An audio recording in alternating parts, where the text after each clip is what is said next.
예. 자, 오늘 우리가 에스겔서 37장 1절 10절 말씀.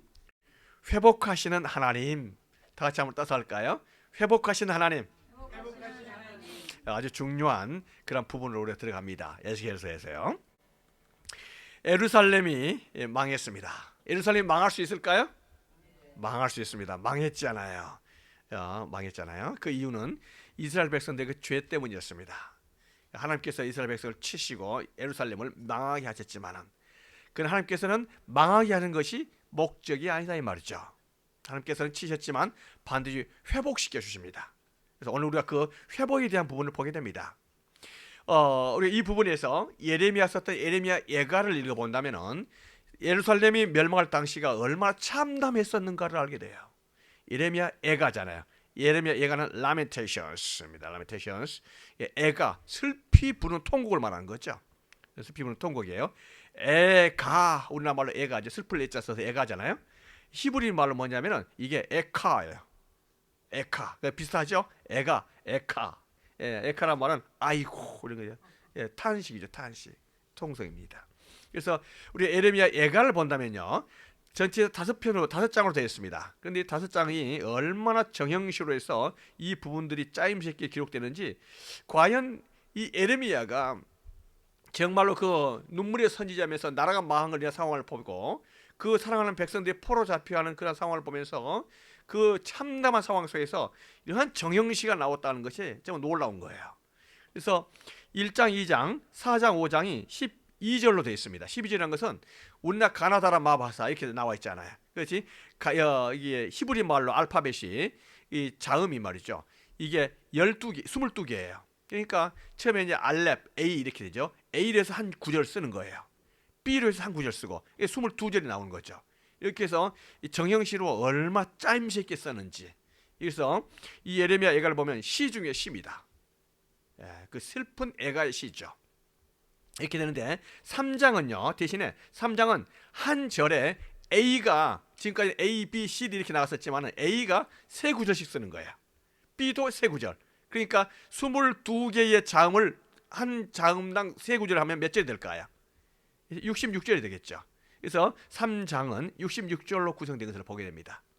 이러한 관점으로 예레미야 이거를 집에 가셔서 한번 차분하게 읽어보시면은 예레미야의 그 마음과 더불어서 얼마만큼 정형시로 그 짜임새 있고 압축되어 있는 그 감정이 그 속에 들어있는지를 알게 됩니다. 그 예레미야 애가 1장부터 이렇게 본다면요, 예레미야가 예루살렘의 멸망을 보면서 정말 얼마나 탄식하고 슬퍼했는가 이걸 보게 됩니다. 예루살렘이요 어찌 그리 적막하게 되는가. 어제 강제 노동하는 자가 되었고 밤에 슬피 우니 눈물이 뺨이 흐리는 이런 통곡의 도시가 되는가. 옛날 다윗에 있었던 솔로몬이 있었던 그 아름다운 그 예루살렘이 어디에 갔는가. 이걸 탄식하는 거죠.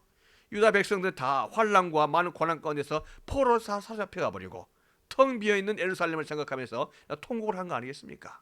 절규하는 거죠. 절규. 그렇게 하면서 예레미야 2장에서는요 하나님에 대한 탄식이 나옵니다. 예루살렘이 멸망할 때 그 참담한 상황을 말하고 있어요. 그건 어땠냐면은 1년 8개월 정도 이 느부갓네살 왕 바벨론이 포로로 잡혀 있으니까, 포로로 포위하고 있으니까 어떻습니까? 1년 8개월을 포로로 잡혀서 그 포위하고 있으면은 그 예루살렘 성이 어떻게 될까요? 겨우 히스기야 왕이 만들어서 놨을 때 당시 그 물은 보호됐죠. 물은 우리가 그거 보셨죠? 히스기야 터널을. 그래서 물은 이렇게 들어오지만은 식량이 없으니까 먹을 게 다 떨어진단 말이죠. 그러니까 다음에는 자식을 삶아 먹었다 그랬어요. 성경에 나와 있잖아요. 20절에서 여호와여 보시옵소서, 주께서 누구에게 이같이 행하시는지요? 여인들이 어찌 자기 열매 곧 그들이 낳은 아이들을 먹으오며 제사장들과 선지자들이 어찌 주의 성소에서 죽음을 당하오리까. 이렇게 말한 거예요. 부모가 자식을 삶아 먹을 수 있을까요? 정상적으로는 안 되죠. 그런데 사람이 그 굶어서 이게 굶은 것이 지나치면요 정신 착란증이 생긴답니다. 착시 현상이 생긴다는 거예요. 그래서 그 옆에 있는 자식이요 개로 보이는 거예요. 그래서 그 개를 잡아먹는 거예요. 그런데 결국 누굴 잡아먹는 거예요? 자식을 잡아먹는 거죠. 워낙 굶주림이. 그게 북한에서 있었던 얘기 아닙니까? 북한에서도 워낙 굶주린 상황 속에서 있으니까 착시 현상이 생겨서 자기 자식을 갖다가 개인주로 잡아먹는 보니까 자식이에요. 이러한 일들이 북한이 그 식량 고갈이 있을 때, 어려울 때 그러한 현상이 종종 생겼다고 이렇게 말을 해요. 예. 바로 예루살렘이 그랬다는 거죠. 그러니까 이 참담한 상황이 예레미야가 볼 때는 통곡을 할 수밖에 없는 상황이다 이거죠. 이게 예레미야 예감입니다. 이게 예레미야 예가예요.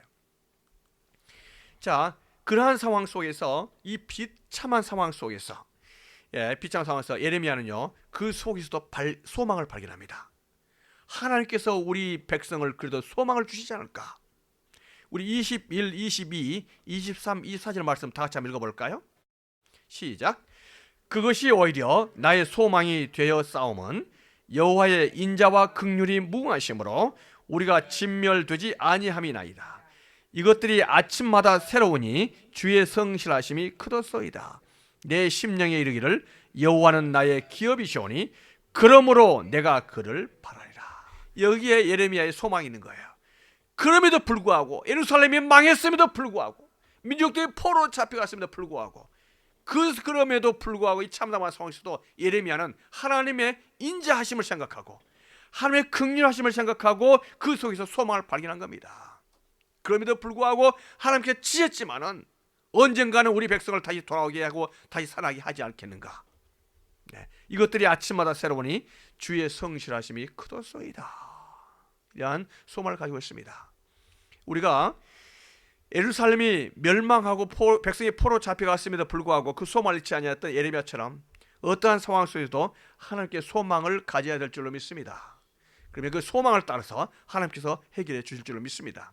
이 예레미야가 이런 애가 속에서도 절망으로 끝난 것이 아니라 소망을 발견하는 예레미야 신앙을 보게 됩니다. 이렇게 해서 예레미야의 애가가 우리가 지나가는 것을 보게 되는 것이에요. 예루살렘이 멸망하고 나서 이스라엘 백성들이 예레미야에게 찾아왔습니다. 이제 우리가 뭘 해야 됩니까? 나라도 망했고 중요한 백성의 리더들은 다 포로 잡혀갔고 이제 우리가 어떻게 해야 되는지 당신 하나님께 여쭤보십시오. 찾아와서 말하는 거예요. 지금 온 민족의 유일한 선생은 누굽니까? 선생님은 민족의 리더는요, 지도자는 예레미야밖에 없거든요. 와서 예레미야에게 이렇게 물어본 거죠. 그때 예레미야가 백성들에게 신신당부한 게 있습니다. 그건 뭐냐면요, 하나님께서 우리를 치셨지만 반드시 우리와 함께 하신다. 다른 곳으로 옮길 생각하지 말라는 거예요. 이 이스라엘 백성들은요, 이제 느부갓네살에서 바벨론에서 나라가 망했기 때문에 바벨론 가지 말고 우리가 다 짐 싸지는 뭐죠? 애굽으로 가야 되지 않겠는가? 하는 그 애굽으로 갈 거에 대한 그런 의견들이 모아지고 있는 그런 상황인 거예요. 그때 예레미야는 뭐라고 말하냐면은 애굽으로 가면 안 된다. 반드시 그곳에 머물러 있어야 된다. 애굽으로 가는 것은 결코 하나님의 뜻이 아니라는 거죠. 이곳에 머무르고 이곳에서 살다 보면 하나님께서 소망을 주실 것이다. 이것이 하나님께서 예레미야에게 주셨던 말씀입니다. 첫 번째 뭡니까? 애굽으로 가지 마라. 그곳에 머물러 있어라. 이거를 예레미야가 하나님께 받았던 메시지예요. 이게 예레미야 생각이 아니죠. 하나님께서 그렇게 하라고 말씀하신 거 아니겠습니까? 하나님의 말씀대로 순종했다면 소망이 생기죠.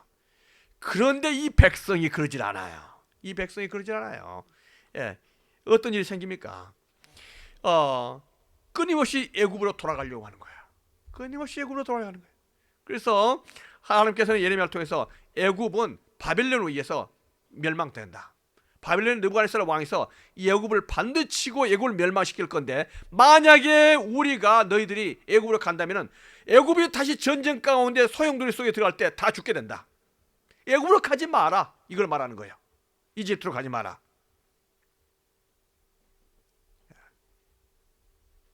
애굽에 하나님의 칼이 임할 거다. 이걸 말씀하고 계신 거죠. 우리가 여기서 알아야 됩니다. 애굽이 바벨론과 쌍벽을 강대국이 산다 할지라도 그 사람들이 바벨론이 예루살렘을 멸망시키기 때문에 이제는 애굽으로 가야 된다. 애굽이 가장 안전한 피난처처럼 보일 수 있겠죠. 그러나 그 애굽조차도 하나님께 치신다는 거죠. 그래서 우리가 역사의 주관자는 하나님인 것을 아셔야 됩니다. 역사의 주관자는요, 하나님에 있어요. 애굽이 한다 할지라도 하나님께 치시면요, 그 애굽이 망하는 거예요. 그 애굽이 망할 수밖에 없죠. 이걸 보면서 우리는 오늘날에 있어서 친중국이냐 친미냐 이거 가지고 한국이 왈가왈부 하잖아요. 이거는요 정말 옛날에 구한말 때처럼 똑같은 상황이에요. 친러시아, 친일, 친미, 친영국 똑같은 상황입니다. 친러시아 할 때요 창피를 당할 수밖에 없죠. 아곤 파천 때. 친중을 하면 어땠습니까? 멸망하는 거예요. 똑같은 역사는 되풀이되는데 지금이 똑같은 상황이죠. 친중하면 어떻게 될까요? 나라가 쓸까요? 망할까요? 예, 애국으로 가자는 거 똑같은 거예요. 나라가 망할 수밖에 없어요. 그거는요. 그래서 그걸 보면서도 불구하고 친중국으로 가려고 하는 거 아니겠습니까? 예, 지금 애국이죠.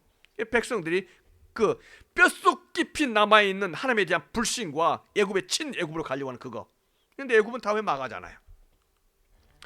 자, 하나님께서는 그러면서 이 이스라엘 백성들에게 한 가지 소망을 주시기 위해서 바벨론 느부갓네살 왕은요 그 망한 예루살렘에 그달랴란 총독을 파견했습니다. 총독을 파견해서 이 그달랴 밑에서 잘 이렇게 살고 그러면은 예루살렘이 다시 회복될 수 있을 거다 이렇게 말했던 거죠. 그래서 그달랴가 느부갓네살 왕의 명령을 받고 이제 총독으로 파견하지 않습니까?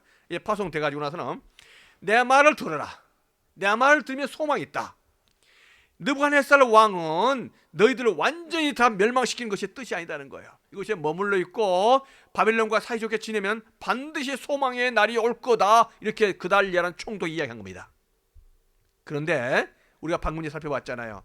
백성들 속에서 뿌리 깊이 있는 하나님에 대한 불신과 반바벨론, 친애굽. 그래서 그게 남아있었던 사람 중에서요 이스마엘이라는 사람이 있었어요. 이 사람이 자기 부하들 10명을 데리고 와서 바벨론의 총독으로 파겠던 그달랴를 갖다 죽여버린 거예요. 암살시켜버린 거예요. 그러면 어떻게 될까요? 다음에 느부갓네살 어떻게 할까요? 쳐들어오죠. 완전히 싸그리 없을 것 당연히 기정사실 아니겠습니까? 그러니까 이 사람들은 어떻게 해야 돼요? 느부갓네살이 다음에 쳐들어와서 다 죽일 걸 알고 도망가야 되잖아요. 어디로 도망가야 돼요? 애국으로 도망가야 돼요. 애국으로. 그러니까 하나님을 불신하는 사람들은요 망할 수밖에 없어요. 그 뿌리가, 그 DNA가 하나님의 말씀과 언제나 반대 방향으로 가는 거거든요. 그래서 그달랴를 죽이고 나서는 애굽으로 다 도망가는 거예요. 거기에 예레미야는 정말 안 가는 것이 하나님의 뜻이지만 백성들이 가니까 어떻게 해요? 가야지. 그래도 백성들이 가니까 따라가야 되잖아요. 예레미야 운명이에요. 그래서 예레미야가 애굽으로 따라가요. 이때 당시에 애굽으로 갔었던 사람들은요 비참한 최후를 맞이합니다. 비참한 최후를 맞이하게 돼요. 자, 이러한 상황임에도 불구하고 하나님께서는 이스라엘 백성들을 치는 것이 목적이 아니라 소망을 주시고 회복시켜주는 그런 계획을 가지고 계실 줄로 믿습니다. 그래서 우리는 예루살렘 망했지만요 오늘부터는 뭘 보냐면 회복을 보러 회복. 예레미야 선지자가 이 망한 예루살렘이 회복될 것을 선언하신 거예요. 바로 이러한 면에서 우리에게는 소망이 있는 줄로 믿습니다.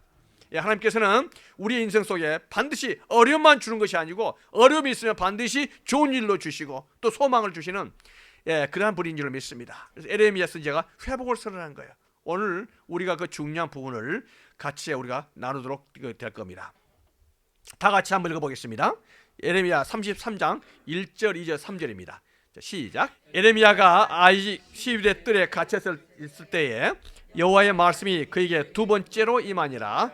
이르시되 이를 행하시는 여호와, 그것을 만들며 성취하시는 여호와, 그의 이름을 여호와하는 이가 이와 같이 이르시도다. 너는 내게 부르짖으라. 내가 내게 응답하겠고 내가 알지 못하는 크고 은밀한 일을 내게 보이리라. 우리가 역사를 잘 보셔야 됩니다. 역사가 영어로 뭡니까? 히스토리입니다. 역사가 히스토리인데 히스토리 역사 자체로 끝나면 안 되는 거예요. 역사가 미국에 의해서, 중국에 의해서, 영국에 의해서, 강대국에 의해서 흘러가는 역사다. 이렇게 보시면은 역사를 갖다 너무 단편적으로 보는 거죠. 지금 이 역사가 바벨론에 의해서 진행된 것처럼 보입니다. 사람들이 이렇게 보는 거죠. 애굽에 의해서 그렇게 진행된 것처럼 보이고 아수르에 의해서 진행되는 것처럼 보이지만 우리는 지금까지 뭘 봤습니까? 바벨론 배후에서 역사하시는 하나님을 보는 거예요. 그러니까 히스토리지만 역사는 뭐예요? 히스 스토리예요. 히스가 누굽니까? 하나님이시죠. 그러니까 하나님의 역사하신 그 일하심이 바로 역사다는 사실을 아셔야 돼요. 우리 개인 생활도 마찬가지입니다. 우리 개인도 내가 계획하고 내 계획에 따라서 나의 선택에 의해서 내 일상이 시작된 것처럼 보이지만요, 그 배후 위에서 누가 인도하십니까? 하나님께서 계시다는 것을 아셔야 돼. 하나님께서. 이게 바로 역사. 이걸 아셔야 돼요. 이게 영적 신비고 우리 인생의 신비. 이걸 깨달을 때까지 중요해요. 이게 깨달은 것이 사람이 되는 거예요. 신앙인이 되는 거고. 이걸 모른다면요, 언제나 정말 그 2차원적인 그 인생, 눈에 보이는 그것 따라다니는 인생으로 전락하게 되는 거죠. 그러나 내 인생의 배후에 하나님의 손길과 하나님의 역사하심이 있다. 이 미국의 트럼프 뒤에서 역사하시는 하나님의 손길이 있다는 것을 알고 인정할 때 비로소 신앙이 될 수 있는 거고 영적인 사람이 될 수 있는 거예요. 우리가 그걸 믿어야 될 줄을 믿습니다. 그걸 알아야 돼요. 하나님의 역사하심을 봐야 돼요. 나라의 이러한 정말로 어려운 상황 속에서 예레미야가 봤던 건 뭡니까?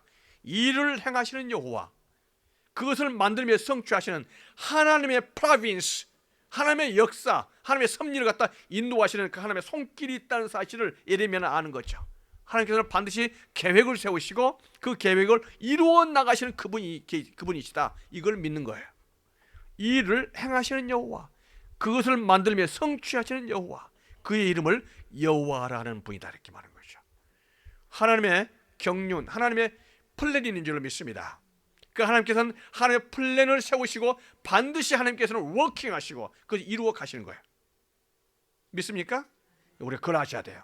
그래서 하나님께서 역사하신 것은요, 하나님의 경륜은 하나님의 나라를 이루시고 하나님의 뜻을 이루는데 포커스를 맞추는 거예요. 그래서 하나님께서는 반드시 이 이스라엘 백성과 원래 태초부터 가지고 계셨던 하나님의 계획과 이 경륜, 하나님의 나라를 이루시는 곳에서 하나님이 쉬지 않고 일하십니다. 그래서 바로 이것을 일할 때 이제 나라가 망하고 이스라엘 백성이 포로 잡아갔음에도 불구하고 인간을 볼 때 끝났음에도 불구하고 하나님께서 보실 때는 끝난 게 아니에요. 새로운 시작이 시작되는 거예요. 새로운 시작이. 이게 반절이죠. 그러니까 인생으로 볼 때는, 인간을 볼 때 끝난 거지만 하나님의 눈으로 볼 때는 새로운 시작이 이제 시작되는 거예요. 믿습니까?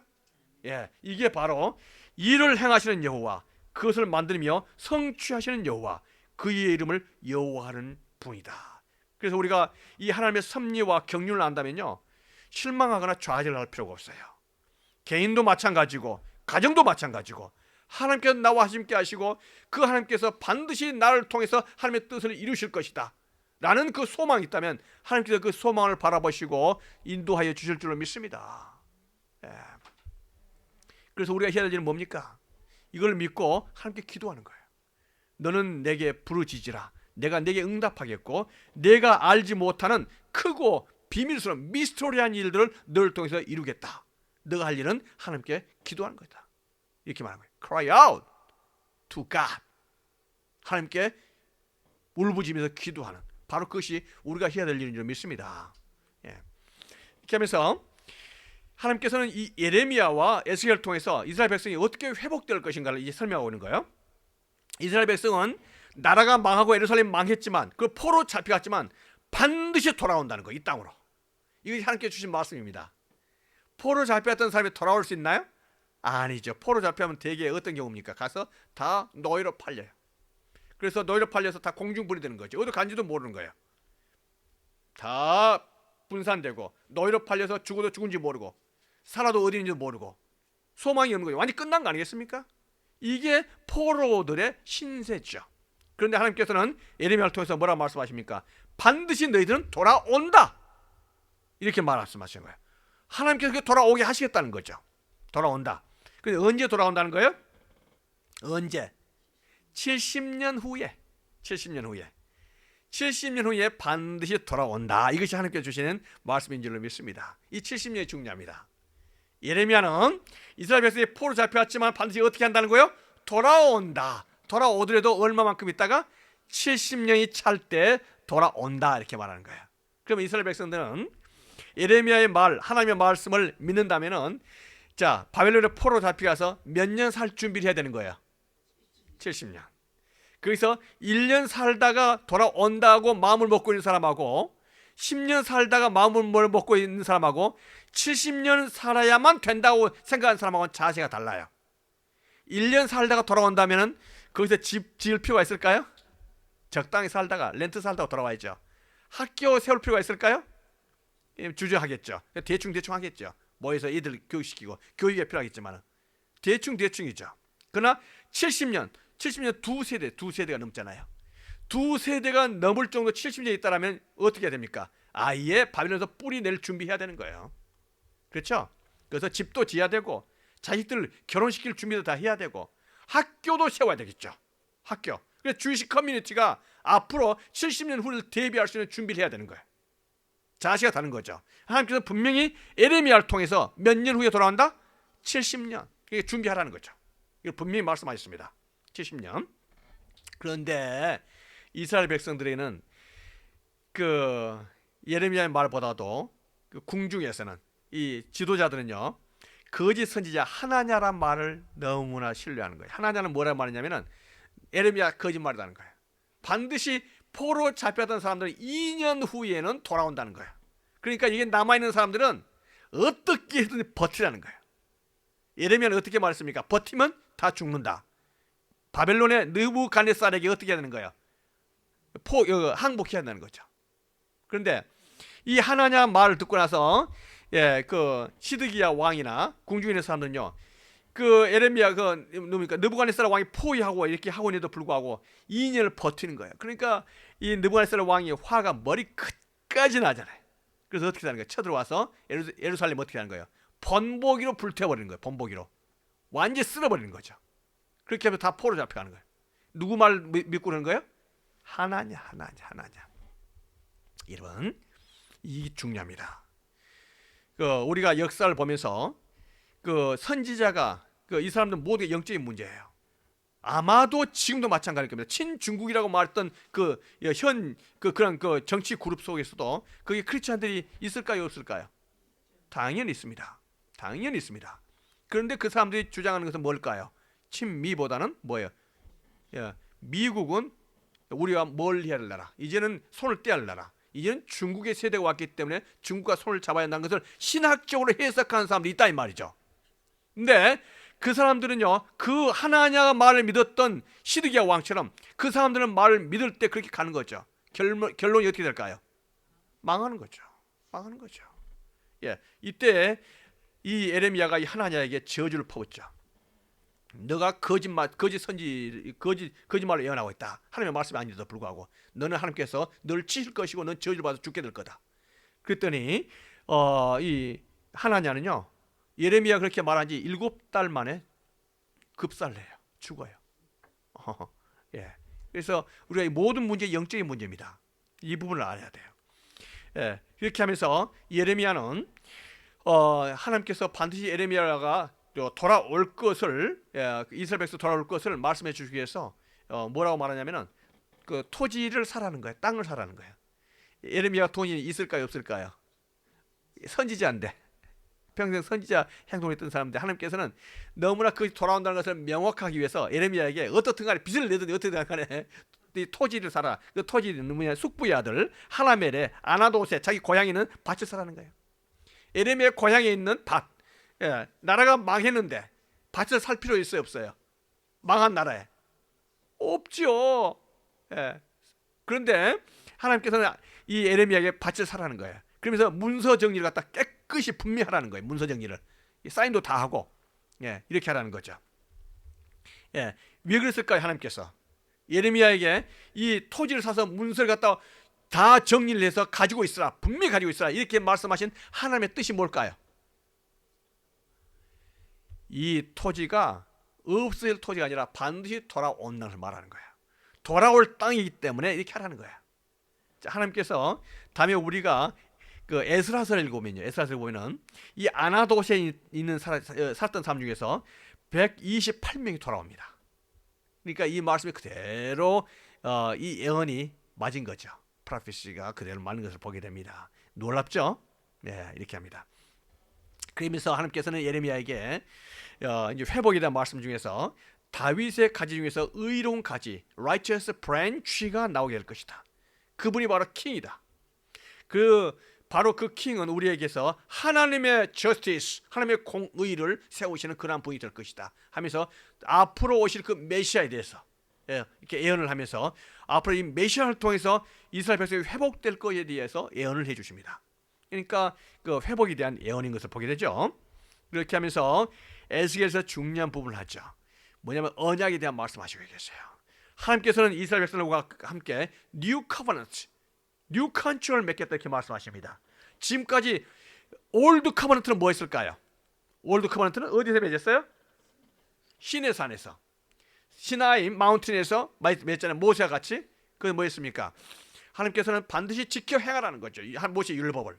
그렇게 할 때 축복을 주겠다 이렇게 말씀한 바로 올드 커버넌트 이렇게 말씀했잖아요. 그런데 하나님께서는 에레미야를 통해서 뉴 커버넌트, 뉴 컨트랙을 이스라엘 백성과 맺는 그 때가 온다는 거죠. 그런데 이 뉴 컨트랙은, 뉴 커버넌트는 옛날에 모세가 맺던 올드 커버넌트와 다르다는 거예요. 올드 커버넌트는 어디에 새겼습니까? 돌판 위에 새겼죠. 돌에다가 하나님께서 돌에다 했습니다. 그런데 이 뉴 커버넌트는 어디에다 합니까? 마음판에다 새긴, 마음에다가 이제 하트에다가 하나님께서 새기는 그런 컨트랙의 커버넌트의 시절이 온다는 게 이게 뉴 커버넌트입니다. 마음판에 바로 이게 새로운 세대에 주시는 뉴 커버넌트의 세대가 올 것을 말씀하신 거예요. 이게 바로 예레미야에서 주신 말씀 아니겠습니까? 우리는 신약에 사는 사람들은 이 부분이 어떤 내용인지를 아시겠죠? 예, 그렇습니다. 이제 우리가 예레미야에서 에스겔로 한번 들어가 보도록 하죠. 에스겔에서 지금까지 많은 것들을 공부했었지만요, 에스겔에서 33장부터는 에스겔의 2차 부르심에 대한 내용이 나옵니다. 2차 부르심, 에스겔의 회복에 대한 메시지, 에스겔서에서 나오는 그 메시지가 나오게 되는데 이 부분을 한번 보도록 하겠습니다. 에스겔서에서 보면은 하나님께서는 에스겔을 파수꾼으로 세우시겠다 이렇게 말씀을 하셨습니다. 그러면서 파수꾼을 세우신데 회복에 대한 메시지를 갖다 전달하는 거죠. 회복, restoration. 치셨지만은 이제 회복하는 그 메시지, 그것을 어떻게 말씀하시고 계시냐면은 나의 삶을 두고 맹세하노니 나는 악인이 죽는 것을 기뻐하지 아니하고 악인이 그의 길에서 돌이켜 떠나 사는 것을 기뻐하노라. 하나님께서는 이스라엘 백성을 멸망시키고 예루살렘이 망한 것을 원한다는 거예요? 안 한다는 거예요? 아니다는 거예요. 어떻게 하신 것이 하나님의 뜻이라는 거예요? 다시 예루살렘이 살아나는 것이 하나님의 본연의 뜻이라는 것을 말씀하시고 계신 거죠. 그러니까 예레미야를 통해서, 에스겔을 통해서 하나님께서 이제는 예루살렘이 사는, 회복하는 그거에 대해서 말씀하십니다. 회복하는. 자, 회복을 하되 누구를 통해서 어떻게 회복하느냐? 예루살렘 망한 것 중에서 중요한 문제 중에서 하나가 뭐냐면 악한 리더들이에요. 악한 리더들. 예루살렘의 그 악한 그 정치인들, 궁중에 있었던, 왕정에 있었던 그런 사람들, 정치자들 뿐만 아니라 그 목회자들, 제사장들이 너무나 악한 사람들이 리더를 잘못 만나서 그렇게 한 거 아니겠습니까? 일반 백성들이. 리더, 한국도 마찬가지입니다. 리더 잘못 만나면 나라가 망할 수밖에 없어요. 그거 분명합니다. 이 리더가 중요하죠. 그런데 하나님께서는 에스겔을 통해서 이 악한 목자들 대신에 누구를 보내주신다는 거예요? 참 목자를 보내주겠다 이렇게 말씀하십니다. 내가 새로운 목자, 참 목자를 너에게 보내주시게 될 건데 그 목자는 나 여호와는 그들의 하나님이 되고 내 종 다윗은 그들 중에 왕이 되리라. 나 여호와의 말이니라 이렇게 말씀하십니다. 여기서 보시면요, 그들의 목자가 참 목자 될 사람은 내 종 다윗이 그들 중에 왕이 되리라 했은 거예요. 다윗이 언제적 사람이에요? 한참 전에 역사에 남았던 그들의 조상 아니겠습니까? 근데 다윗이 왕이 된다? 누굴까요? 다윗의 자손. 누구를 말씀할까요? 예수님이죠. 예수님은 참 목자로 보내주시겠다 이렇게 말씀하십니다. 그러면서 이스라엘이 회복되어지는데 어떻게 회복되냐면은 하나님께서 이스라엘 백성을 인도하여 내고 여러 민족 가운데서 데리고 고국 땅으로 돌아오겠다 이렇게 말씀하시는 거예요.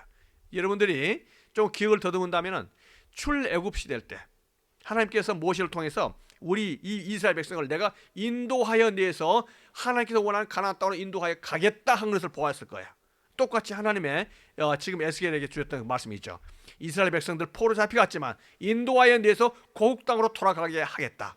그러나 그것으로 끝난 게 아니고 그들에게 정결한 마음을 줄 것이고 새 영을 불어넣어 주겠다. 새 영, New Spirit 불어주고 되는데 예, 그 뉴 스피릿이 어디에 둔다는 거예요?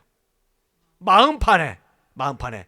옛날에는 하나님께서 모세에게는 글씨를 돌판에 써서 그 돌판을 주어졌지만 이제 하나님께서는 어떻게 주신다는 거예요? 하나님의 스피릿, 하나님의 영을 우리의 마음속에 주셔서 우리 마음속에 하나님의 말씀을 주셨다는 거죠. 전혀 새로운 세상이 열린 것을 말씀하시죠. 그래서 새 영, 뉴 스피릿, 홀리 스피릿을 받을 때는 우리의 마음이 어떻게 됩니까? 굳은 마음이 하든 되었던 그 마음이 소프트하게 된다는 거예요. 그 하나님의 뉴 스피릿을 받는 사람은요, 그때에 비로소 하나님의 말씀을 지킬 수 있는 능력을 받게 된다는 거예요. 그게 나와 있잖아요. 또 내 새 영을 너희 속에 두고 새 마음을 너희에게 주되 너희 육신에서 굳은 마음을 제거하고 부드러운 마음을 줄 것이며 또 내 영을 너희 속에 두어 너희로 내 율례를 행하게 하리니 너희가 내 규례를 지켜 행할지라. 아멘. 그래서 이제 모세 시대는 사람들이 자기 인위적인 힘에 의해서 모세 율법을 지키려고 했지만 실패했습니다. 그러나 이제는 하나님의 성령께서 우리와 함께 하심으로 하나님의 말씀을 지킬 수가 있고 하나님을 기쁘게 드릴 수 있는 길이 열리게 되는 거예요. 그래서 새로운 세대는 누구의 세대입니까? 하나님의 성령의 세대가 되는 거예요. 성령의 세대. 새로운 세대는 하나님의 성령의 세대. 하나님의 성령을 우리 마음속에 간직하고 계신 줄로 믿습니다. 우리는 새로운 세대에 사는 사람들이에요. 이게 바로 에스겔 세대에 주었던 하나님께서 주신 뉴 새로운 언약인 거죠. 오늘 본문에서 읽었던 내용들입니다. 그래서 하나님께서는 에스겔을 갖다가 이 밸리의 골짜기로 데려오신 거예요. 근데 골짜기에서 보니까 골짜기가 뭘로 가득 찼습니까? 마른 해골로 꽉 차 있는 것을 보게 되는 거예요. 그래서 하나님께서 바로 에스겔에 뭐라고 말씀하십니까? 저 해골들이 살겠느냐, 이 뼈가. 에스겔은 이 뼈들이 살 수 있다는 것을 살 수 있다고 믿을까요? 살 수 없다고 믿을까요? 예, 이제 뼈가 어떻게 살아나요? 그러니까 뭐라고 말합니까? 하나님께서만이 아시지 않습니까? 그런 에스겔의 개인적인 생각은 뭐예요? 불가능하죠. 저 해골이 말라 비틀어진 해골이 어떻게 살아날 수 있겠어요? 그러나 에스겔은 하나님께서 아십니다. 하나님께서 말씀하십니다. 이 마른 뼈들에게 명령하라는 거예요. 에스겔을 통해서. 그래서 이 모든 뼈들이 이렇게 하나씩 뼈 마디마디가 붙고 거기에 힘줄이 붙고 스킨이 그걸 갖다 덮고 피부가 그렇게 해서 이것이 살아날 수 있는 그 생물체가 되도록 하라는 거죠. 이때 하나님의 명령을 따라서 에스겔이 태어납니다. 그래서 이 뼈들아 살아나라 이렇게 말했죠. 이렇게 할 때 이 뼈들이 움직이는 거예요. 뼈들이 움직이면서 이게 하나하나 탁탁탁 붙은 거죠. 그래서 소리가 나고 움직이며 이 뼈 저 뼈가 들어맞아 뼈들이 서로 연결되더라. 내가 또 보니 그 뼈에 힘줄이 생기고 살이 오르며 그 위에 가죽이 덮인 거예요. 놀랍잖아요? 네, 이렇게 해서 죽었던 해골이 살아나서 생물체가 되는 거죠. 아직까지는 생기가 그 속에 없는 거예요. 이때 하나님께서 에스겔을 통해서 말씀하시죠. 생기가 일어나라는 거예요. 생기가. 자, 인자야 너는 생기를 대하여 예언하라 이렇게 말해요. 생기야 사방에서부터 나와서 이 죽음을 당한 자들에게 붙어서 살아나게 하라. 생기가 뭐예요? breath. 호흡이죠. 호흡. breath는 호흡이 호흡. breath. 예, 우리가 숨 쉬는 호흡 아니겠습니까? 호흡. 살아나라는 거죠. 들어가라는 거죠. 이 속에. 마치 하나님께서는 아담과 하와를 만들고 와서 그 속에 뭘 불어넣으십니까? 하나님의 호흡, 생기를 불어넣으시잖아요. 똑같은요. 하나님의 breath를 갖다가 그 속에 들어가게 하죠. breath. 이렇게 할 때 놀라운 일이 생기는 게 이 뼈로 붙었던 이 생기가 살아나면서 어떻게 됩니까? 모든 해골이 살아나는 거예요. 살아나서 이게 움직이는 뭐가 됐다 했습니까? 큰 군대가 됐다 이렇게 말씀하시는 거죠. 어떻습니까? 하나님께서 해골을 일으켜 세워서 그 살아나게 하는 그 하나님의 능력이 있는 줄 믿습니까? 믿습니다.